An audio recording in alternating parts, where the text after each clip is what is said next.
贪吃短命，好奇怪的题目诶。不吃饭能行吗？干活的没力气，脚底没劲，手头发慌，人是铁，饭是钢，一顿不吃饿得慌，不行，饭要好好吃，要吃饱。人是靠吃饭吃菜来支撑的。今天小雨点来了，欢迎小雨点，你想说点什么吗？是哦，你说贪吃短命是不是夸张了点儿？人家很难接受的。小雨点80多年前呢，就有美国康奈尔大学科学家发现啊，如果每天给大鼠吃60%饱，大鼠呢就可以多活1/3的时间，相当于人来说呢，差不多就是多活了25年，这可是一个非常惊人的数字吧？小雨点说不对呀，人怎么能和老鼠来比较呢？小雨点，今天我们来读一本书，是浙江大学生命科学研究院王立明教授撰写的新书《笑到最后》。他呢来教大家怎样科学防治5大现代疾病。我呢就查了一下王教授说的这个节食延长寿命的案例，实验的细节啊可有趣了，我们呢可以了解一下。第一呢是要解除用大鼠做实验的戒心。人类呢是哺乳动物，恰好呢老鼠也是哺乳动物的代表，而且呢繁殖速度快，养活成本低。实验老鼠的它的药理和食物代谢和人类差不多，这样子呢就可以用大鼠来做实验，代替人体实验了。看知道了吧，就不用人去做实验了。小雨点点点头。我们呢再来看这个实验，虽然呢它是80多年前做的实验，可是有很多科学家后面呢重复验证了这个实验，得到了相同的结果，所以实验结果我们是可以信赖的。2020年6月，王教授的新书也采信了这个实验，他是相信这个实验的。小雨点说道，王教授做科普是蛮积极的，我看过他的新书发布会，很专业的。没吃饱的大鼠怎么就知道它的寿命延长了呢？你详细说说。好的，1917年的时候，托马斯·奥斯本等3位美国生物学家呢，在做大鼠营养实验的时候，意外发现那些没有喂饱的大鼠寿命明显延长了。1935年，美国康奈尔大学的克莱佛、麦克凯等人呢，专门开始了限制大鼠进食的实验。小雨点这个插嘴道：1917年意外发现吗？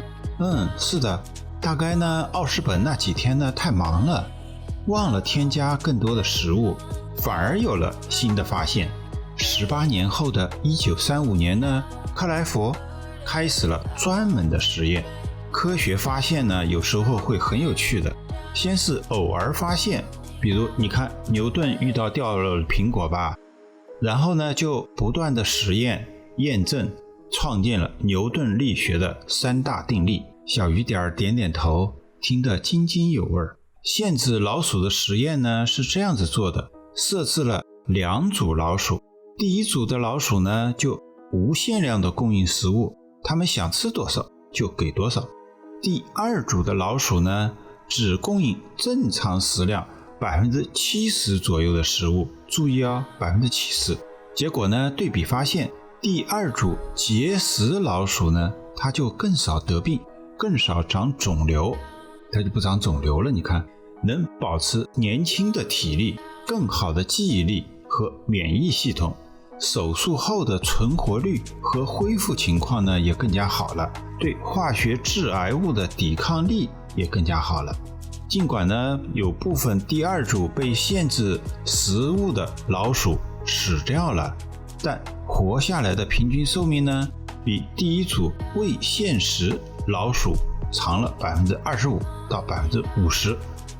具体来说呢，第1组未限食老鼠呢最长活了965天，而第2组限制饮食的老鼠呢最长活了1800多天。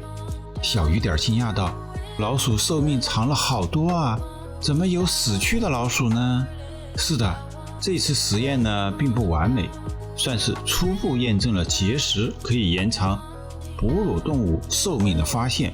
这以后呢，有很多科学家重复了类似的实验，都得到了一样的结果，在保证食物营养充足的情况下，把热量降低 25%， 老鼠寿命呢就平均延长 30%。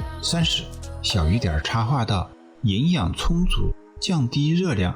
是的，聪明的小雨点抓到重点了，营养充足，降低热量。降低老鼠热量的摄取呢，科学家发现了很多好处，一共有5个发现。第一个发现呢，癌症发病率降低了。第二个发现呢，心血管和肾脏的老化也减缓了。第三个发现呢，慢性炎症减少，免疫力提高。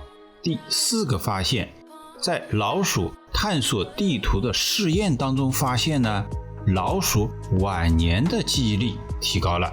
第5个发现呢比较负面，老鼠的生殖能力降低了。这个好像比较好理解，只是呢在食物充足的情况下，动物才有富裕的能量呢供给生育这项奢侈的运动。奢侈，也只有食物充足了，才能保证后代存活。哺乳动物为了生存，它们都会自然的依据环境条件而产生变化的。后面呢，科学家在其他动物身上也做了同样的实验，比如果蝇、蠕虫，还有水里的鱼等等，重复实验都得到了相同的结论。小雨点慢慢说道，这是发现节食延长寿命后第2轮大规模实验了。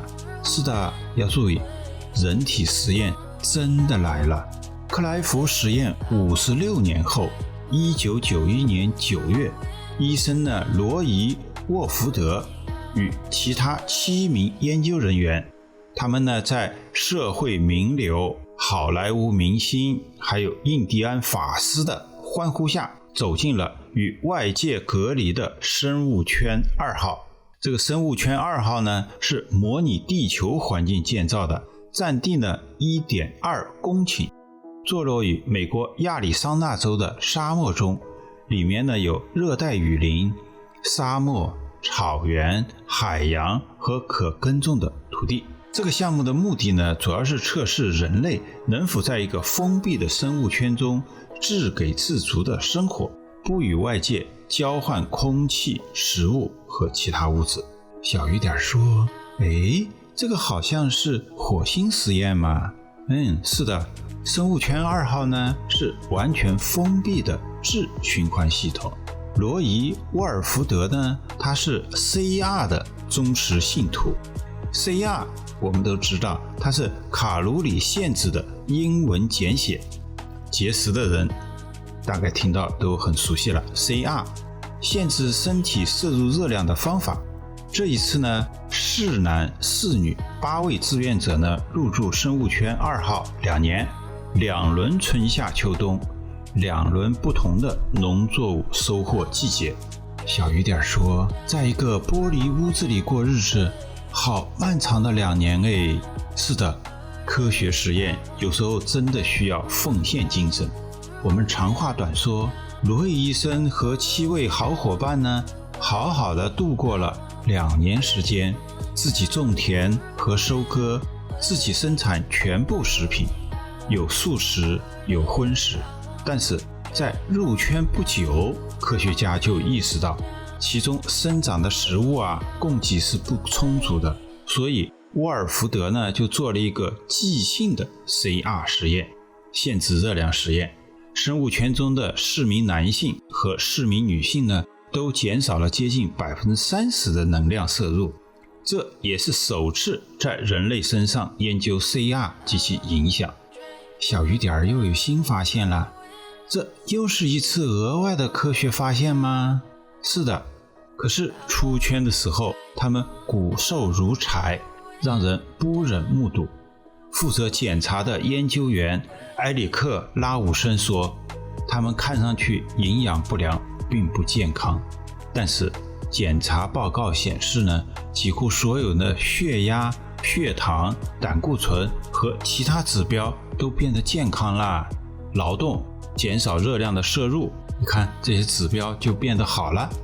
身体指标呢都出现了明显的改善迹象。每个人的身体代价还是有的，就是失眠、性欲下降和没有什么力气去种地。小雨点说，骨瘦如柴哦。是的，身体指标改善呢是一个收获，但是 CR 实验并不适合所有年龄段的人，不同的个人呢是需要专业人士个别指导的，制定 CR 方案。长身体的年轻人呢不能刻意减少热量摄取，肥胖症患者呢需要就医。另外呢，有人说罗伊医生是一个天才的赌徒，他都被赌场拒之门外，赌场不让他进去了，他太会赢了。但是呢，这并没有改变他在抗衰老研究方面的奉献精神。小雨点惊讶道，天才赌徒吗？是的，100年来一大批聪明的科学家不断探索，帮助我们一步步接近抗衰老的最新指引。小雨点说，好像有一种斋戒。是的，禁食呢实际上在人类文明中呢有很久远的历史，许多宗教有斋戒传统。短暂的禁食呢会对人的身体和心理产生影响。2017年1月新科学家杂志的最新数据显示，节食的猴子呢能活到40岁，打破了猴子的长寿记录。100年后的研究进一步证明，热量限制不仅仅延长了动物的寿命，还延缓了动物的衰老过程。也就是说，节食生活的动物会比同年龄的吃饱肚子的动物各方面要年轻一些，不管肌肉力量、心脏功能，甚至皮毛的光泽都是如此。小雨点说，1917到2017正好100年。是的，斋戒传统有1000年，热量限制的科学研究已有100年，现在是需要我们行动的时候了。王教授建议的第一步呢，是下载一个 App， 做好每日摄入热量的管理。填饱肚子是深深扎根在我们身体深处的生物本能，没有一个约束条件是不会真正行动起来，做好热量限制的。现在的热量管理呢，或者是健康管理的 App 呢，都挺好的，都有 AI 人工智能呢作为后台在管理。只要你拍一张照片，拍一张食物的照片， App 呢就马上会告诉你这个食物的热量值，一天呢是摄入2000卡路里呢，还是摄入1800卡路里。看看 App 给你的个性化建议，也就不用看医生了，这个就马上可以得到专业化的服务，这多好啊！行动吧，科学研究的100年积淀给了我们笑到最后的信心。小雨点笑起来了，是的是的，我这就去下载一个健康管理 App。 好的，聪明的小雨点，谢谢你。咱们今天的视频就到这儿，希望朋友你点赞订阅，我们后续有更有趣硬核的话题推出来，敬请期待，谢谢。